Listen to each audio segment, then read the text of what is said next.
Real true, ayy, 100%, 100%, 100%, 100%, 100%, 100%. Yo, what's up everyone, this is V-CiPz and you're watching another video, and this video is my review of the new album by Childish Gambino, 3.15.20. And this is an album that's pretty unique, has a blank album cover, so it allows the listener to perceive the album in their own way, while simultaneously the album has various sounds throughout reminiscent of multiple views of his prior work, compilated together to create a mishmash of sounds, a real mishmash. The album 3.15.20 was actually unveiled on his website, only available to listen to. However, it was eventually released on major music services about a week later on 3/22/2020, which, that's kind of odd. I don't know why you would name the album after the week before it released on major services. Like, there's not, after listening to the whole album, there's not a real reason for the date. The date's just the date. I wish the title of the album was different, and the songs too.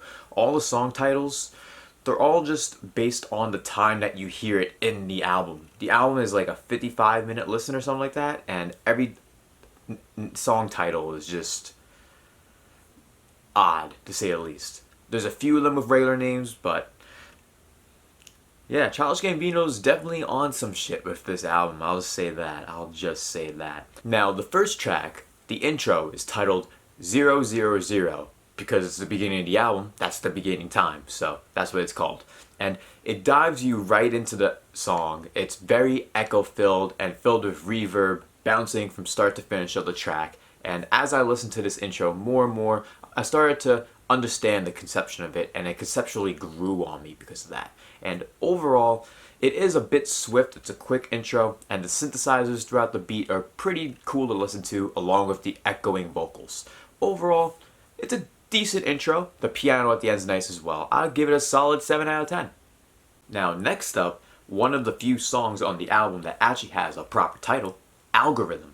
Algorhythm is probably my second favorite song on the whole album. The beat bangs, yo. It reminds me of a cyberpunk styled movie or video game with the way the whole entire beat sounds as a whole, with the aesthetic, the instrumental, along with how the vocals Gambino brings in sound along the beat too. It's super cyber, super cool, and the change-ups he had throughout the hook in comparison to the verses flowed very nicely. I give the song a solid 9 out of 10. Now, track number 3 is called Time, featuring Ariana Grande, and it was pretty good. It wasn't a bad song. It was very cool how he was able to get Ariana Grande on the song. It gave it a nice switch of the pace along with her cadence, made the whole song, along with the instrumental that used various instruments throughout, making a real carefree, relaxing, chill kind of song, and it's pretty nice to jam to. Solid 8 out of 10 in my opinion. I would have liked Ariana Grande to be more throughout the song. If she had more vocals throughout the song, I would have liked it a little more actually, but aside from that, it is still pretty good. Now the next track, we're back to numbers. We're back to 12:38, that's what this song's called. But this one's featuring 21 Savage, Inc., and Kaja Bonet. And this was probably the third best track on the whole album for me. The rhyme schemes throughout the project as a whole was really good, but on this song specifically, the rhyme schemes were really dope, really dope. The cadence Gambino was on the beat was really enjoyable as well. And Inc. and Bonet had their ad-libs and also their backing vocals throughout the track, and 21 Savage had one of the best verses that he has had in the last few years, maybe one of his best feature verses of all time. I highly recommend you check the song out. I rated it a solid 9 out of 10, and it is my third favorite song on this album. Now the next track, track 5, is 1910, and heading into this track, it brings a more club vibe reminiscent of late 90s club music, and Gambino on this song sings reminiscent of prior songs in his discography and catalog from his albums like Because of the Internet and from Awaken My Love. From this song specifically and onward for the rest of the album, he kind of goes into his bag with these kinds of styles throughout the album, more so than the first few tracks so far. However, that doesn't mean the song's bad. The song's good, and honestly, it's catchy. It's got a poppin' vibe, and I gotta give it a solid 8 out of 10. Now, track 6, 2419, and on this track, the vibes were really artistic, very artistic in the way the stylings of the instrumentation to the cadence that Gambino brought. It goes all in with that Awaken My Love style, tenfold, and for many of the upcoming tracks too, it's just really good. But this song was a bit long. It was a little over 8 minutes. I can sometimes go with 8-minute songs, but this one, it kind of dragged for me, so I had to dock it a point or two, so I'd have to give it a 7 out of 10. Track 7 is 3322, and this track has auto-tuning turned through a whole nother level, turned all the way up. All the way up with the auto-tuning, and honestly, there's parts of the vocals where his cadence reminds me of Akon if he had a load of auto-tune plugged into the song, as if he was on a Kanye track. This track would be great to play at a club or a college party where everyone is just taking shots and doing keg stands.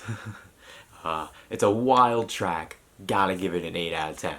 Track 8 is 3531, and this song is very potent of guitar strings, folk vibes, pop anthem overall, and the clap sounds throughout give the light bass kicks a nice sound with the whole instrumentation.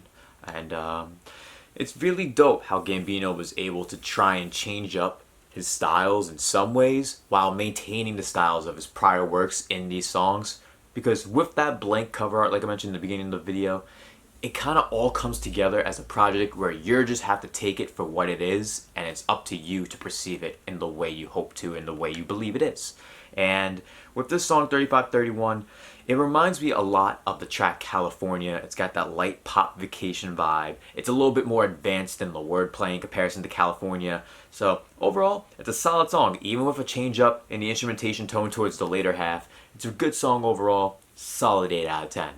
Now the next track is 3928. Now, Why Go to the Party is not bad, alright? It's Gambino really working his vocal chops, really working his vocal cords on this one. And the piano-based anthem overall is really cool because it reminds me, the vocals of the song and the cadence, everything, reminiscent of prior songs that he had on Because of the Internet. Like Playing Around Before the Party Starts, as well as I the Party. Those are two songs that I think are partner pieces, companion pieces to this song on this album. That may sound weird to say, but I feel like these three songs are connected.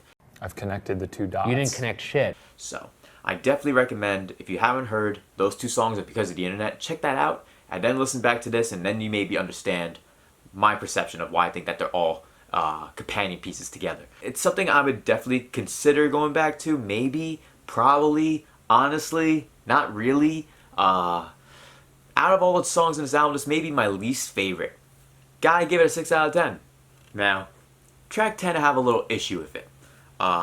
It's called 4226, but the song is Feels Like Summer, which released over 2 years ago, and it's a good chill summer jam, don't get me wrong, but this released 2 years ago, and it makes no sense to me because This Is America, one of his biggest songs ever, released 2 years ago, around the same time.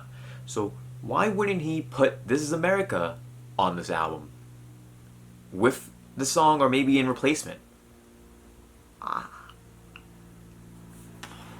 I don't get it. I don't understand it at all. So overall, I've heard the song before. I'll just give it a 7 out of 10. But like, it probably shouldn't be on the album. Especially if This Is America not on the album. That should be on the album if this song is. Now, track number 11 is 4748, and this song has guitar strings, bongo drums laced throughout the instrumentation. Gambino goes about with his vocals in a style really reminiscent of his Awaken My Love era once again. And he really does do this throughout the whole album, and if you don't like Awaken My Love, and if you weren't a fan of some of the things that he did on Because of the Internet, you probably won't like this Gambino album. I'm just going to mention that. And it's pretty dope how he was able to do this, because when it comes to this style as a whole, he's had this style since 2016. That was when Awaken My Love released, that album by Gambino. And since then, his styles on the grand scheme haven't really changed. I like how he was able in this song to incorporate a sentimental value element to it by having his daughter say a few words. I think it was cool how he was able to do that, because it then brings this album to the forefront in a way where it's not just something that you may forget years down the line. There's parts of this album that you will remember if you do enjoy it. I'll have to give the song a solid 7 out of 10. Now the final track on the album is called 5349, and woo! This song, man, this song is fire.